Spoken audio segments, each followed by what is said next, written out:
Commonwealth games ਜੋ ਆ ਉਹ ਸਮਾਪਤ ਹੋ ਗਈਆਂ, ਖਤਮ ਹੋ ਗਈਆਂ।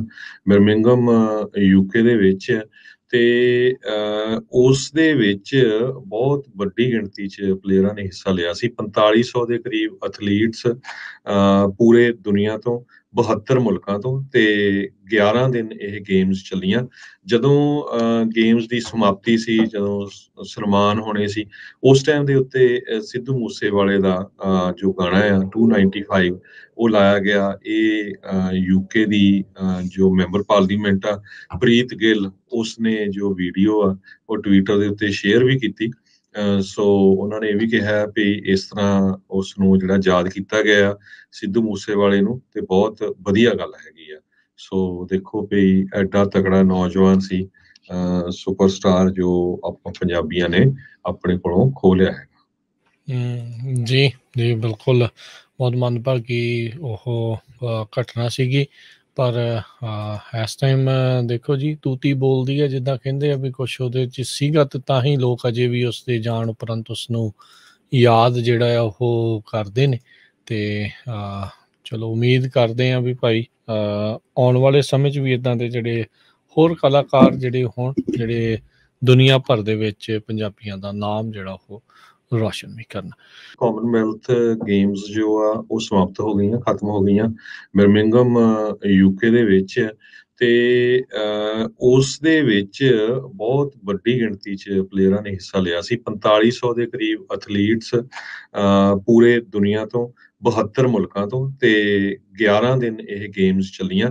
ਜਦੋਂ ਗੇਮਸ ਦੀ ਸਮਾਪਤੀ ਸੀ, ਜਦੋਂ ਸਨਮਾਨ ਹੋਣੇ ਸੀ, ਉਸ ਟਾਈਮ ਦੇ ਉੱਤੇ ਸਿੱਧੂ ਮੂਸੇਵਾਲੇ ਦਾ ਜੋ ਗਾਣਾ ਆ 295 ਉਹ ਲਾਇਆ ਗਿਆ। ਇਹ ਯੂਕੇ ਦੀ ਜੋ ਮੈਂਬਰ ਪਾਰਲੀਮੈਂਟ ਆ ਪ੍ਰੀਤ ਗਿੱਲ, ਉਸਨੇ ਜੋ ਵੀਡੀਓ ਆ ਉਹ ਟਵਿੱਟਰ ਦੇ ਉੱਤੇ ਸ਼ੇਅਰ ਵੀ ਕੀਤੀ। ਸੋ ਉਹਨਾਂ ਨੇ ਇਹ ਵੀ ਕਿਹਾ ਵੀ ਇਸ ਤਰ੍ਹਾਂ ਉਸ ਨੂੰ ਜਿਹੜਾ ਯਾਦ ਕੀਤਾ ਗਿਆ ਸਿੱਧੂ ਮੂਸੇਵਾਲੇ ਨੂੰ, ਤੇ ਬਹੁਤ ਵਧੀਆ ਗੱਲ ਹੈਗੀ ਆ। ਸੋ ਦੇਖੋ ਵੀ ਐਡਾ ਤਕੜਾ ਨੌਜਵਾਨ ਸੀ, ਸੁਪਰਸਟਾਰ, ਜੋ ਆਪਾਂ ਪੰਜਾਬੀਆਂ ਨੇ ਆਪਣੇ ਕੋਲੋਂ ਖੋਹ ਲਿਆ ਹੈ। ਜੀ ਜੀ ਬਿਲਕੁਲ, ਬਹੁਤ ਮੰਦਭਾਗੀ ਉਹ ਘਟਨਾ ਸੀਗੀ।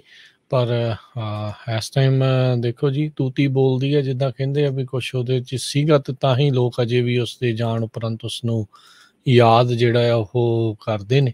ਤੇ ਚਲੋ ਉਮੀਦ ਕਰਦੇ ਹਾਂ ਵੀ ਭਾਈ ਆਉਣ ਵਾਲੇ ਸਮੇਂ 'ਚ ਵੀ ਇੱਦਾਂ ਦੇ ਜਿਹੜੇ ਹੋਰ ਕਲਾਕਾਰ ਜਿਹੜੇ ਹੋਣ, ਜਿਹੜੇ ਦੁਨੀਆ ਭਰ ਦੇ ਵਿੱਚ ਪੰਜਾਬੀਆਂ ਦਾ ਨਾਮ ਜਿਹੜਾ ਉਹ ਰੋਸ਼ਨ ਵੀ ਕਰਨ।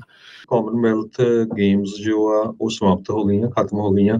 ਬਰਮਿੰਘਮ ਯੂਕੇ ਦੇ ਵਿੱਚ ਤੇ ਉਸ ਦੇ ਵਿੱਚ ਬਹੁਤ ਵੱਡੀ ਗਿਣਤੀ 'ਚ ਪਲੇਅਰਾਂ ਨੇ ਹਿੱਸਾ ਲਿਆ ਸੀ। 4500 ਦੇ ਕਰੀਬ ਐਥਲੀਟਸ ਪੂਰੇ ਦੁਨੀਆ ਤੋਂ 72 ਮੁਲਕਾਂ ਤੋਂ ਤੇ 11 ਦਿਨ ਇਹ ਗੇਮਸ ਚੱਲੀਆਂ।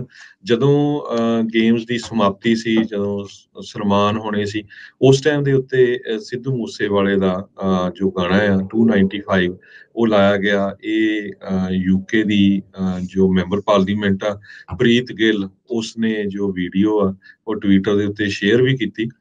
ਸੋ ਉਹਨਾਂ ਨੇ ਇਹ ਵੀ ਕਿਹਾ ਵੀ ਇਸ ਤਰ੍ਹਾਂ ਉਸ ਨੂੰ ਜਿਹੜਾ ਯਾਦ ਕੀਤਾ ਗਿਆ ਸਿੱਧੂ ਮੂਸੇਵਾਲੇ ਨੂੰ, ਤੇ ਬਹੁਤ ਵਧੀਆ ਗੱਲ ਹੈਗੀ ਆ। ਸੋ ਦੇਖੋ ਵੀ ਐਡਾ ਤਕੜਾ ਨੌਜਵਾਨ ਸੀ, ਸੁਪਰਸਟਾਰ, ਜੋ ਆਪਾਂ ਪੰਜਾਬੀਆਂ ਨੇ ਆਪਣੇ ਕੋਲੋਂ ਖੋਹ ਲਿਆ ਹੈ। ਜੀ ਜੀ ਬਿਲਕੁਲ, ਬਹੁਤ ਮੰਦਭਾਗੀ ਉਹ ਘਟਨਾ ਸੀਗੀ। ਪਰ ਇਸ ਟਾਈਮ ਦੇਖੋ ਜੀ, ਤੂਤੀ ਬੋਲਦੀ ਹੈ, ਜਿੱਦਾਂ ਕਹਿੰਦੇ ਆ ਵੀ ਕੁਛ ਉਹਦੇ 'ਚ ਸੀਗਾ, ਤੇ ਤਾਂ ਹੀ ਲੋਕ ਅਜੇ ਵੀ ਉਸ ਦੇ ਜਾਣ ਉਪਰੰਤ ਉਸਨੂੰ ਯਾਦ ਜਿਹੜਾ ਆ ਉਹ ਕਰਦੇ ਨੇ। ਤੇ ਚਲੋ ਉਮੀਦ ਕਰਦੇ ਹਾਂ ਵੀ ਭਾਈ ਆਉਣ ਵਾਲੇ ਸਮੇਂ 'ਚ ਵੀ ਇੱਦਾਂ ਦੇ ਜਿਹੜੇ ਹੋਰ ਕਲਾਕਾਰ ਜਿਹੜੇ ਹੋਣ, ਜਿਹੜੇ ਦੁਨੀਆ ਭਰ ਦੇ ਵਿੱਚ ਪੰਜਾਬੀਆਂ ਦਾ ਨਾਮ ਜਿਹੜਾ ਉਹ ਰੋਸ਼ਨ ਵੀ ਕਰਨ।